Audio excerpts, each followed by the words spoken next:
The Nature of Personal Reality, a Seth book by Jane Roberts, read by Martin John. Part 2. Your body as your own unique living sculpture. Your life as your most intimate work of art. And the nature of creativity as it applies to your personal experience. Chapter 10. The nature of spontaneous illumination and the nature of enforced illumination.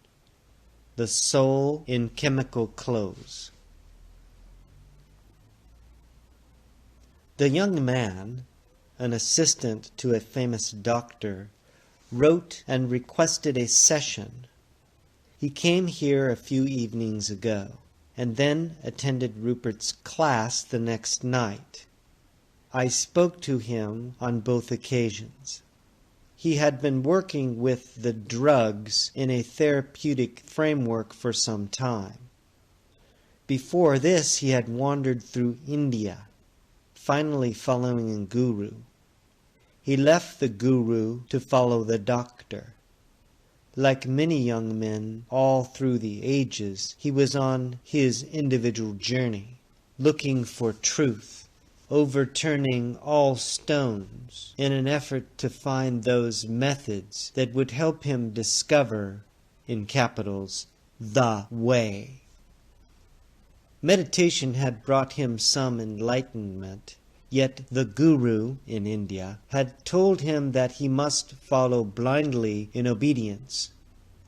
The doctor offered greater freedom and the hope that perhaps chemically the doors to truth, within his own soul at least, could be opened. So our searcher returned to this country and became part of a large organization. He saw the sick, unhappy, and neurotic brought to this new temple of truth in which chemicals take the place, say, of communion of bread. He felt that some good had been done, yet he also feared that some unnecessary and dangerous tampering might also be accomplished. He himself took drugs under controlled conditions several times, first small doses and then larger ones. He encountered some particularly frightening material. The doctor suggested that he face himself by taking another massive dose. And though he did not want to, he acquiesced.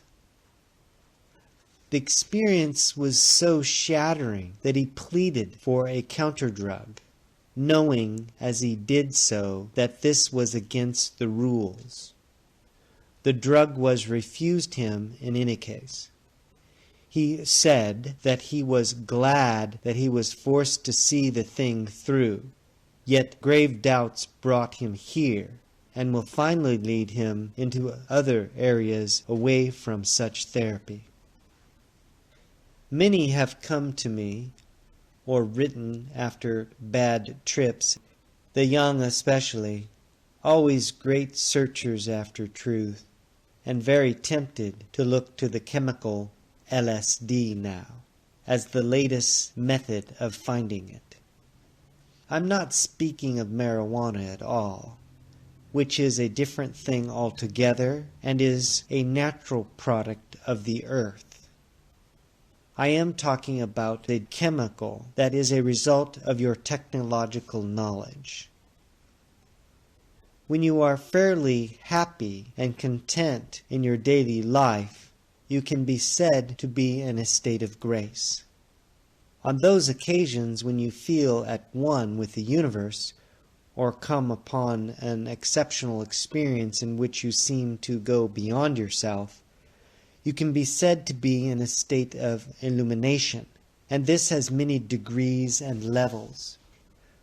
In any such state, your physical health benefits, generally speaking, though there may be some beliefs blocking in that direction. These natural states activate within your cells past memory having to do with joyful cellular response, brought about by particular events in your lifetime, whether you are aware of them or not. This personal kind of cellular memory, in turn, triggers other layers within the cells to varying degrees. Again, each atom and molecule contains within it memory of its previous experiences. According to the state of illumination or grace, those mass memories may be activated that do not necessarily involve your personal experience, though your own involvement and the events of your life may appear within them in an entirely different framework than the one with which you are familiar. Any event of your life is written in the memory of the universe, for example, as you think of it. So, in a state of illumination, private cellular memory may be animated, and beyond this, a deeper level of knowing in which your own birth and death may or may not be explained. Naturally, left alone, you will at various times spontaneously experience such states of grace or illumination, though you may not use those terms. You will feel at peace with yourself and your world, or you will surpass yourself, suddenly feeling a part of events and phenomenon usually considered not yourself. But to one extent or another, such experiences are natural and a part of your heritage. Your conscious mind, again, is a part of your inner self, and ever-changing. In terms of species consciousness, it is a development of great significance. It draws strength from such sources of vitality and rejuvenation. They come naturally up to consciousness. Psychologists usually see people who are already in difficulty. The happy man has no need for such a visit. Few studies have been done to discover why the happy man is happy, yet his answers would be highly pertinent. In therapy using massive doses of LSD, a condition of chemically enforced insanity takes place. By insanity, I mean a situation in which the conscious mind is forced into a state of powerlessness. There is a literal assault made not only upon the psyche, but upon the organizational framework that makes it possible for you to exist rationally in the world that you know. The ego, of course, cannot be annihilated in physical life. Kill one and another will, and must, emerge from the inner self which is its source. Under such enforced conditions, you are literally facing egotistical consciousness with its own death in an encounter that need not occur. And while the physical body is fighting for its own life and vitality, you're bringing about a dilemma of great proportions. The landscape of the psyche is indeed revealed, bringing good data to the psychiatrist. But the experiences undergone by the patients, and all of this applies to massive doses, represents the enactment through terrible encounter of the species' birth into consciousness, and its death as consciousness falls back annihilated, followed by its rebirth as the individual patient struggles to emerge again from dimensions not native under those conditions. The deepest biological and psychic structures are altered.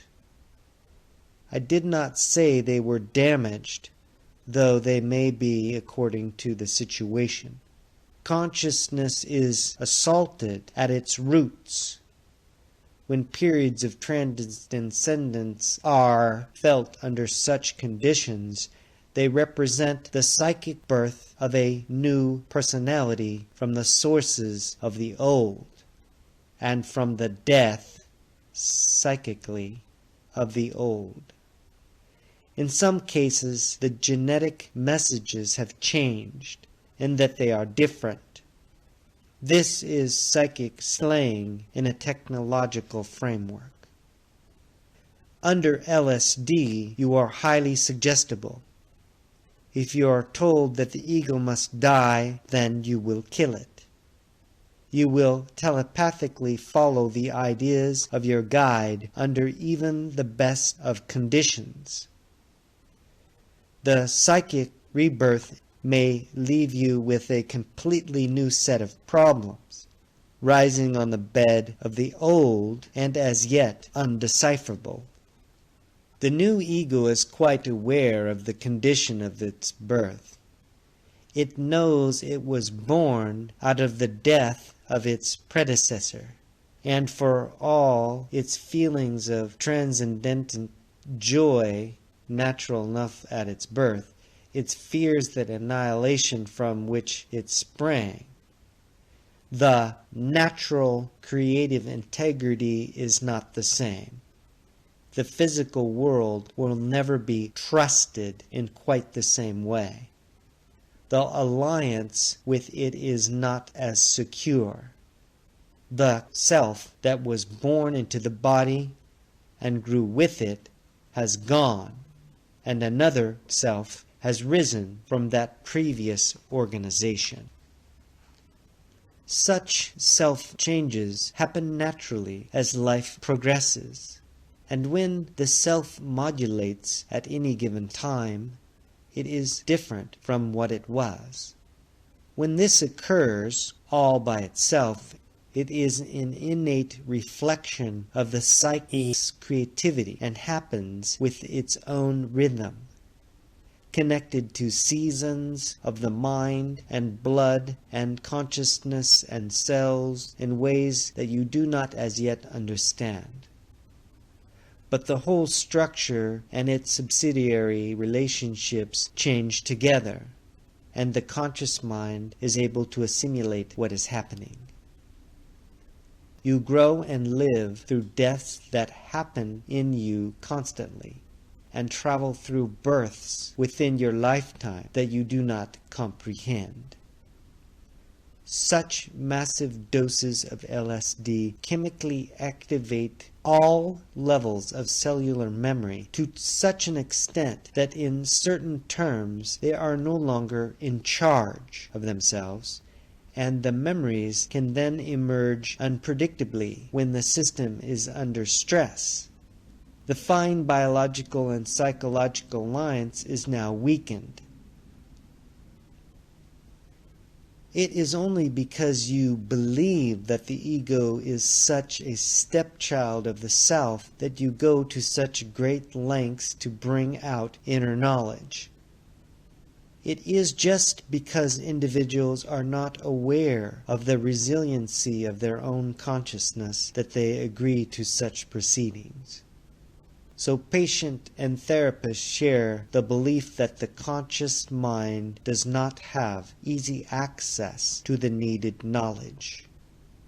They also share other beliefs, for example, that the inner self is a repository for repressed fears, terrors, and uncivilized savagery, that the inner self must be forced to get rid of such material before it is possible for it to express its power, energy, and strength in creative, positive terms, and that, therefore, the self must first encounter and deal with all those terrors of its past before it can be free of the fears of the present. Now this is simply another system of belief in which patient and therapists operate. The spontaneity of such sessions do indeed seem to present psychiatrists and psychologists with a map of the psyche. Statistically, the individual experiences, while different, will of course follow a pattern, the pattern of beliefs consciously acknowledged and telepathically reacted to. Beneath this is a definite, though distorted, landscape the psyche can be glimpsed in symbols. These symbols are consciousness's attempt to portray cellular memory. Psychic motion always excites the molecules. The latent, easily follow innate knowledge of the molecules builds up the knowledge of the cells. They work smoothly together. Under the enforced psychic assault of massive doses of LSD, the very comprehension of the molecules tries to split open. Now, this is not something you can physically perceive. Cellular integrity itself can be threatened. Rupert is quite right in thinking that this is far worse than any physical shock therapy. Worst of all, there is no need for it. All of this treatment rests upon the idea that the conscious mind is highly inadequate, that deep problems are unknown to it, that it is meant to be simply analytical, and is unable to handle very intuitive or psychic material. Your beliefs alone make this so. Assaults upon your consciousness in such a manner challenge the stability of your species and insult the integrity of your creaturehood. You may say that such chemicals are natural because they exist within the reality that you know. But the body is equipped to deal with ingredients that come from the earth. Great doses of such artificial drugs are not easily assimilated and bring about biological confusion. Within their framework, some American Indians use peyote in their own way, but not as gluttons, stunning and annihilating their systems. They accept it as a natural ingredient belonging to their earthly structure. They do not try to blast themselves out of existence. They use it to increase the innate perceptions that they have. They become part of all that is, as they should, without dying as they are. They are able to assimilate their knowledge, to purposefully direct it into both their individual lives and their social structure.